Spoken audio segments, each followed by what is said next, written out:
लग्नाच्या वरातीत मशाल फिरवण्याची परंपरा ही अनेक वर्षांपासून ग्रामीण भागात, विशेषतः महाराष्ट्रातील काही भागात पाहायला मिळते। पूर्वीच्या काळात वीज व्यवस्था नसल्यामुळे रात्रीच्या वरातींमध्ये प्रकाशासाठी मशालींचा वापर केला जात असे। हळूहळू हा प्रकार केवळ प्रकाशापुरता मर्यादित न राहता एक प्रकारचा उत्साह, थाट आणि परंपरेचे प्रतीक बनला। मशाल फिरवणारे कलाकार हातात पेटती मशाल घेऊन ढोल ताशा, बँड किंवा डीजेच्या तालावर गोलाकार फिरवत विविध कसरती करतात। काही जण मशाल हवेत उंच फेकून पुन्हा पकडतात, तर काही कलाकार वेगवेगळ्या हालचाली करत उपस्थितांचं लक्ष वेधून घेतात।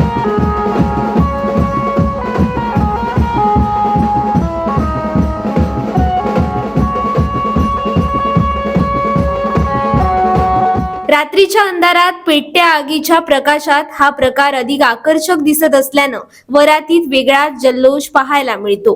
ग्रामीण भागात हा व्यवसाय अनेक कुटुंबांच्या उदरनिर्वाहाचं साधनही बनलाय।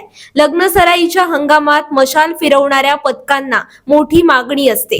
काही युवक पारंपरिक पद्धतीसोबत आधुनिक सुरक्षा साधनांचा वापर करून हा व्यवसाय अधिक व्यावसायिक पद्धतीनं करताना दिसतात।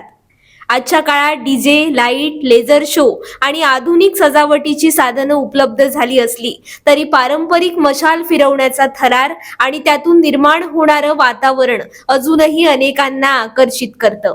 ग्रामीण संस्कृतीतील हा एक वेगळा आणि जिवंत भाग मानला जातो।